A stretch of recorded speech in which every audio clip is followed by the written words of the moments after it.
नमस्कार, आप सभी का स्वागत है हमारी इस खास रिपोर्ट में। अप्रैल 13, 2017। जी हाँ, ये वो तारीख है जिसका इंतज़ार ना सिर्फ भोरंज और हमीरपुर की जनता को है बल्कि पूरे हिमाचल प्रदेश को है।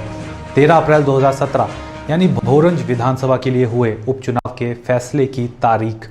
9 अप्रैल को भोरंज की जनता ने ईवीएम में अपने प्रत्याशी की किस्मत को बटन दबाकर सेव कर लिया था और अब इंतज़ार है 13 अप्रैल की भोर यानी सुबह का। यह सुबह किसके लिए भोर लाती है और किसके लिए रंज, यह देखना दिलचस्प होगा।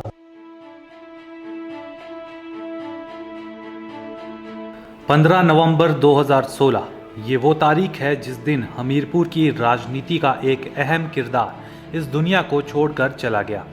जी हाँ, ईश्वर दास धीमान। ये वो नाम है जिसने एक बार नहीं बल्कि 6 बार भाजपा की झोली में भोरंज की सीट नाम कर दी। साल 1990, 1993, 1998, 2003 और 2007 में स्वर्गीय आईटी धीमान मेवा विधानसभा क्षेत्र से विधायक चुने गए। डीलिमिटेशन के बाद मेवा विधानसभा का नाम भोरंज किया गया और इस बार भी साल 2012 में भोरंज विधानसभा क्षेत्र से स्वर्गीय आईटी धीमान की विधायक की सीट पर काबिज हुए।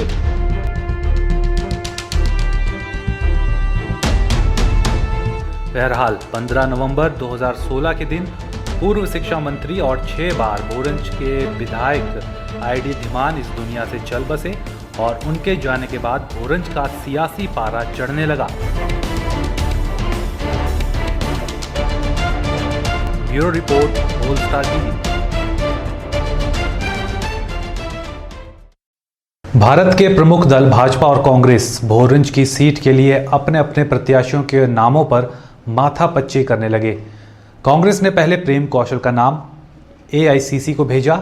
एआईसीसी से पहले प्रेम कौशल के नाम पर सहमति बन गई, लेकिन आनन फानन में 24 घंटे के भीतर ही उनका टिकट काट दिया गया और वह टिकट दिया गया भोरंज की तेज तर्रार कांग्रेसी नेता प्रमिला देवी को।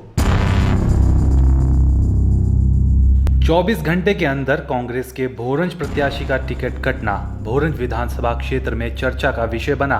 हालांकि कांग्रेस के बड़े नेता टिकट कटने की बात पर कुछ भी साफ कहने से बचते नजर आए, लेकिन कई दफा ये जरूर कहा कि फैसला प्रमिला के नाम पर ही हुआ था।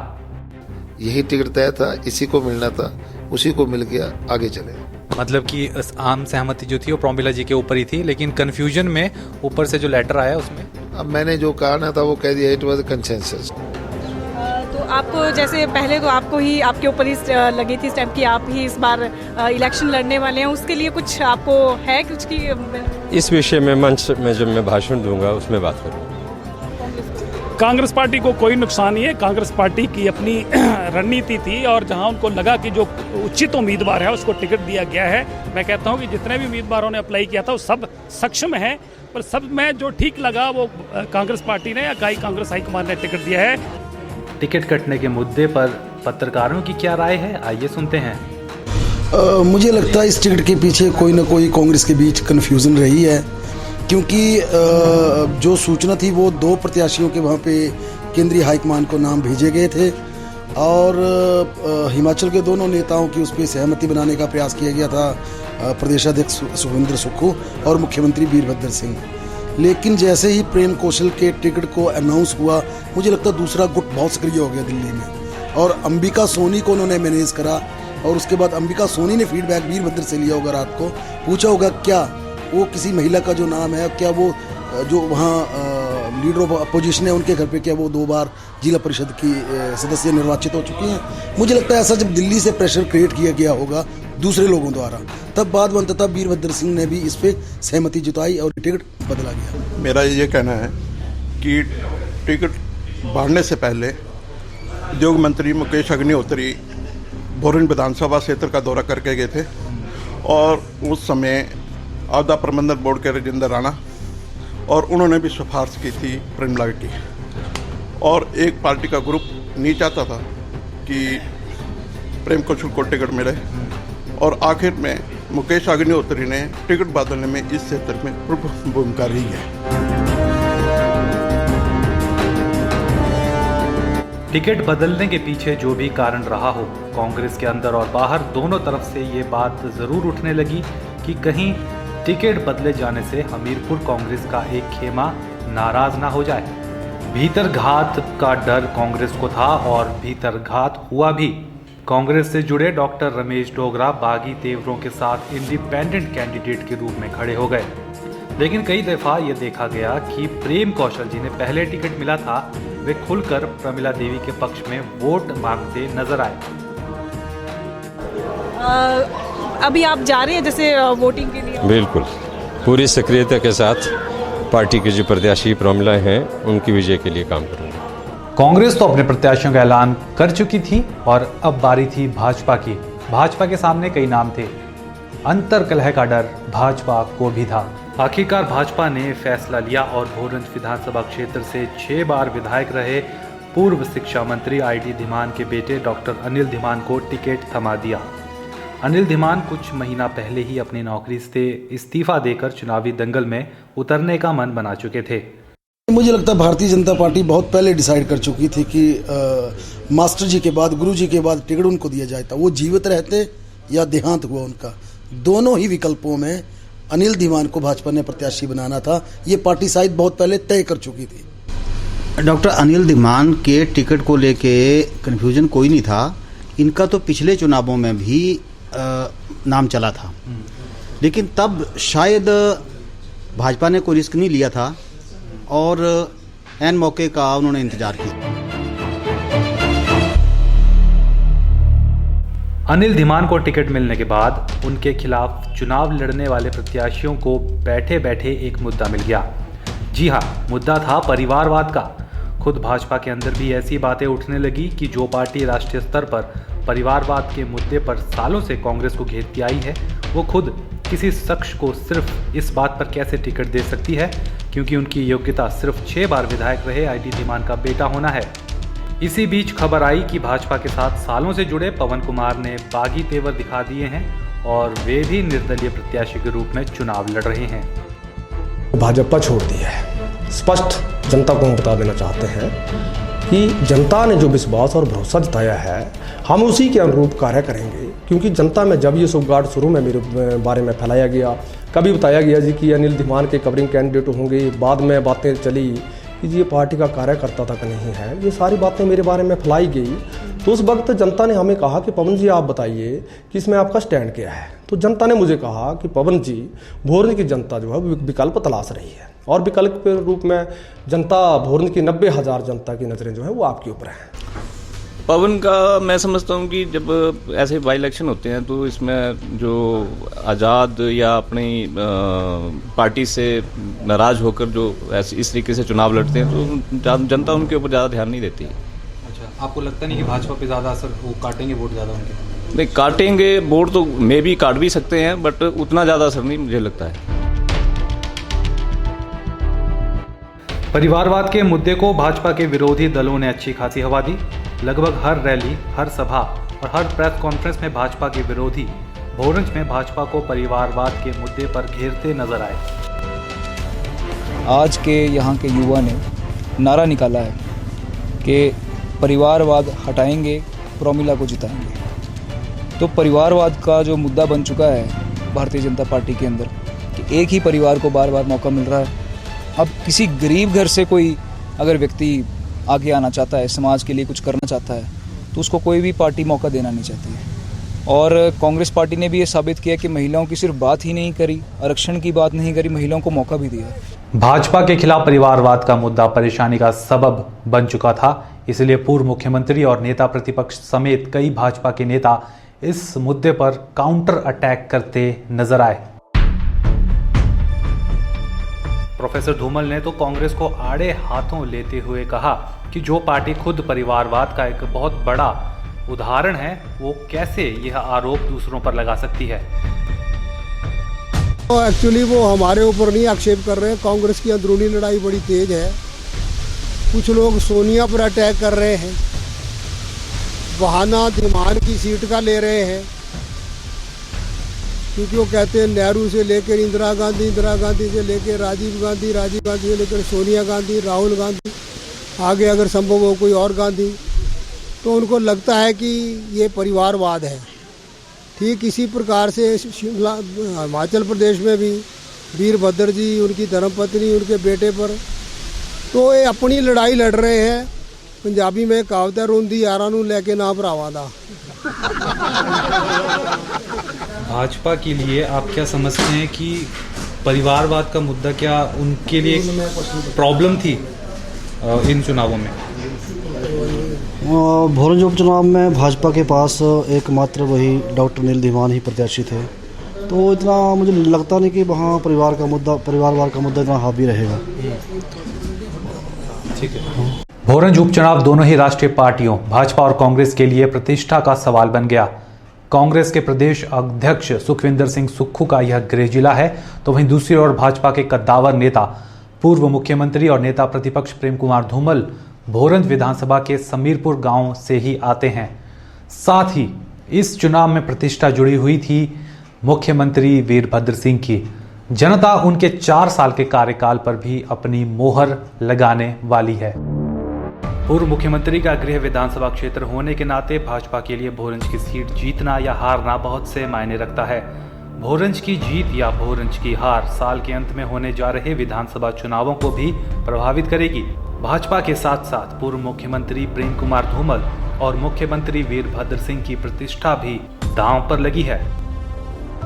दोनों ही जो पार्टी के वरिष्ठ नेता हैं उनके लिए ये जो भोरंज उपचुनाव है काफ़ी महत्वपूर्ण है। इसमें सबसे बड़ी वजह ये है कि जो कांग्रेस सरकार है, शायद ये चुनाव उसके लिए एक रिपोर्ट कार्ड की तरह होगा।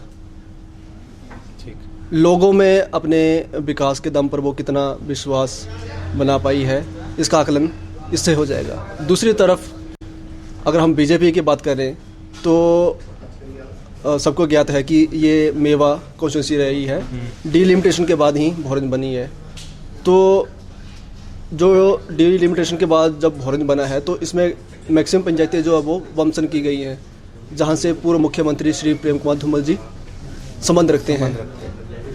तो उनकी ऐसा मान जाता है कि उनकी इन पंचायतों में एक पकड़ है। और साथ में बीजेपी सत्ता परिवर्तन का नारा लगाती रही है। अगर बीजेपी यहाँ से जीतती है तो ऐसा माना जाएगा कि सच में जो आने वाले चुनाव हैं विधानसभा के, उसमें परिवर्तन की एक लहर देखने को मिलेगी। वहीं कांग्रेस की भी पूरी कोशिश रही है कि किसी तरह भाजपा के गढ़ में सेंध लगाई जाए और आने वाले विधानसभा के चुनावों के लिए एक अच्छा संकेत निकाला जाए। हालांकि कांग्रेस के पास भोरंज सीट पर खोने के लिए ज़्यादा कुछ नहीं है, क्योंकि पिछले 30 सालों से यह सीट भाजपा की रही है। फिर भी कांग्रेस की तरफ से खुद मुख्यमंत्री वीरभद्र सिंह एक के बाद एक कई रैलियां करते नजर आए। चुनाव के आखिरी हफ्ते तो ऐसा लगा मानो भोरंज से प्रमिला देवी नहीं बल्कि मुख्यमंत्री वीरभद्र सिंह खुद चुनावी मैदान में हो। नहीं है जरा भी अभी तक तो मैं मुझे कहीं सामने नहीं आया कि अगर मोदी की बात कोई कर रहे हैं यहाँ पर तो भाजपा वाले कह रहे हैं। एक आखिरी सवाल मेरा, इतने आपकी इस उम्र में सर आप इतना ज़्यादा एक्टिव कैसे रहते हैं, इतने ज़बरदस्त भाषण कैसे दे लेते हैं? नहीं, मैं लोगों को दुआ है, मैं तो लोगों की दुआ है, ईश्वर की कृपा है और मैं सेहत मैं तंदुरुस्त हूँ हर लिहाज से। और मैं रोज़ 8 से 10 किलोमीटर चलता हूँ। सर कुछ अपना संदेश देना चाहेंगे सपोर्टर्स? मेरा संदेश जनता से ये है कि चुनाव अभियान ख़त्म हो गया है और आपके सामने जो सरकार है, जो कांग्रेस है, उसकी विचारधारा भी आपके सामने है, उनका कार्यक्रम भी आपके सामने है और भाजपा के बात भी आपके सामने है। सर एक और लास्ट वाले मैं उनसे अपील करूंगा कि वो अपनी बुद्धि और विवेक का इस्तेमाल करके वो सब कांग्रेस को वोट दें। एक आखिरी सवाल सर, युवाओं ने बहुत सपोर्ट किया आपको, मैं देख रहा था अभिषेक जी अपने पूरे ग्रुप के साथ बहुत ही बड़ी रैली इन्होंने निकाली है आज भी, तो उसके ऊपर क्या कहना युवाओं के सपोर्ट के ऊपर आपको? वास्तव में मेरा शरीर चाहे थोड़ा वृद्ध हो मगर मेरी आत्मा जो है वो युवा है।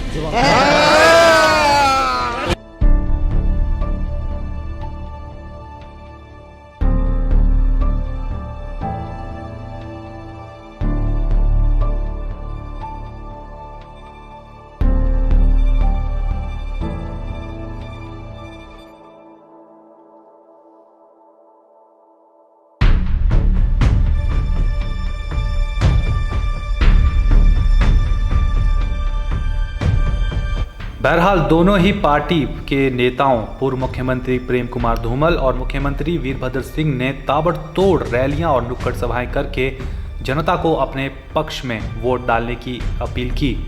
अब देखना दिलचस्प होगा कि किसकी मेहनत कितना रंग लाई है।